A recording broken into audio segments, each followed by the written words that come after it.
आता मार्केटमधून जास्तीचे पैसे देऊन आणायची गरजच नाही आणि कुठली झंझट नाही. फक्त 10 मिनिटात तयार होणारा हा मस्त असा गोड पदार्थ घरीच तुम्ही बनवू शकता.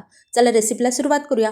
सगळ्यात अगोदर एका रुमालमध्ये 1 वाटी दही घातलं आहे आणि छान त्याला असं बांधून दिलं आहे आणि त्यावर काहीतरी जड वस्तू ठेवा जेणेकरून एक्सेस वॉटर जे असेल ना दह्यातलं ते निघून जाईल.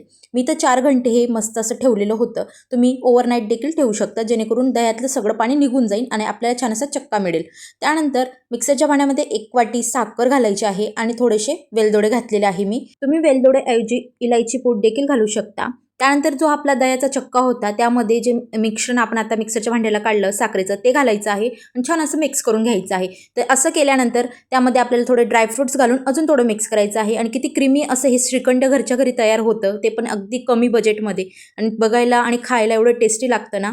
व्हिडिओ आवडल्यास लाईक करा आणि हो चॅनलला सबस्क्राईब नक्की करा आणि पेजवर नवीन असाल तर फॉलो करा. Thank you for watching.